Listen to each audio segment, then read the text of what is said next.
Hello everyone and welcome to this edition of LTV News. I'm Jillian Santacroce. And I'm Kate Cartenuto. Let's get started. Unless you have sworn off Facebook and Instagram for the past month and a half, you've probably seen one or two Ice Bucket Challenge videos on your feed. TCNJ's own Alternate Break Club, or ABC as it is referred to by students, decided to use the ALS Ice Bucket Challenge to spread awareness on campus, as well as to raise money for their New Orleans trip. This past Friday, TCNJ students came out to participate in the ALS Ice Bucket Challenge sponsored by Dunkin' Donuts.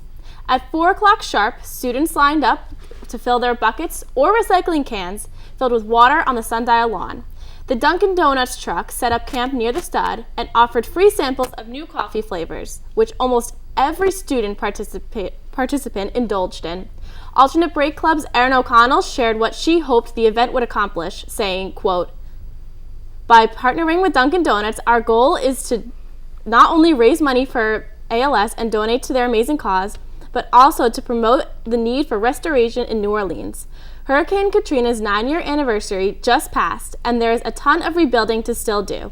We want to raise money so that we can get as many volunteers from TCNJ to help rebuild." Dunkin' Donuts promised to donate $5 to the Alternate Break Club for every person who participated in the challenge, two of which went to the ALS Foundation. The entire event was a huge success for the Alternate Break Club as well as ALS research, and as well as a nice refreshment for those participants who did not bring towels with them.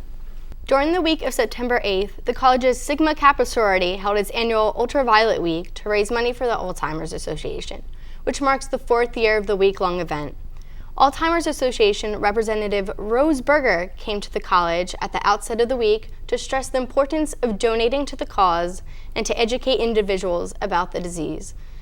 The $1 million that Alzheimer's currently has for research efforts is merely a drop in the bucket when compared to other organizations' research funding, according to Berger. 2 days later, the sorority held a memory game show which there were trivia questions and questions about the disease were put to the test. The week concluded with the car show distributing awards for Best of Show, Best Paint, Best Memorable, and People's Choice, accompanied by various fraternities and sororities raising money for the cause by selling items. It's always stressful, especially with the outdoor event, but thankfully everything worked out smoothly, said Megan Esposito. We're going to take a quick break, but first let's hear from Rashida, who covered this week's Slut Walk. Hi, I'm Rashida Ricketts, and I'm reporting for LTV here at the Slut Walk 2014. So we're here today participating in the Slut Walk, and we spoke to a couple of representatives from Will, and we also spoke to a couple of TCNJ students to hear what they had to say about its impact. Hey ho! This rape culture has got to go! Hey ho! Hey ho! Well, Slut Walk originated, which we're going to talk about in a minute, but on January 24th, 2011, at a convention at York College in Toronto, a police officer named Michael Sanguinelli, I think, he was talking at a rape and safety forum at the school, and he basically made the claim that if women don't want to be raped, they should stop acting like sluts.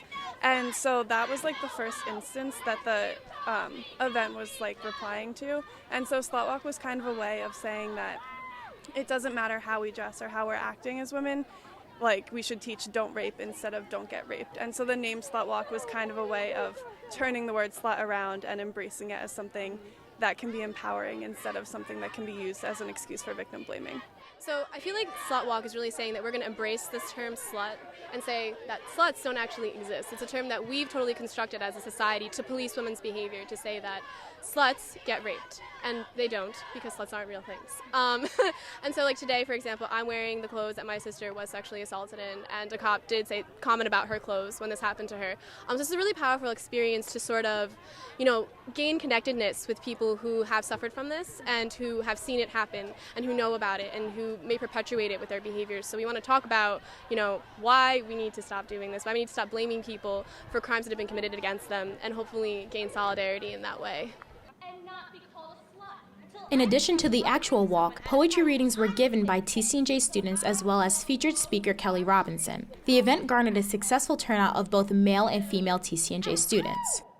I didn't think that so many people would come out today, and it just looks awesome on our part. Like, TCNJ looks so good that they stand for something that needs to be changed. If no one is questioning the norms that are horrible to our society, then no one's going to change. And I think today that is the most important thing, that everyone knows that something needs to be changed and the norms need to be rearranged. I hope that this does a lot of validating for survivors, and that they realize that TCNJ is a campus where people can be safe no matter what happened to them in their lives or what they've done. So I think that this is really important because people don't talk about this stuff, and you need to know that you're not alone and you're always going to have a bunch of people. Like, look around, there's so many people here. Sexual assault is not just a women's issue, it's a human issue. It's a crime against humanity. And that's why we're here today, and that's why boys and girls, everyone gathers to talk about this and to show and protest against that. You can't just call somebody a slut and shame them and blame them for acts that have been committed against them.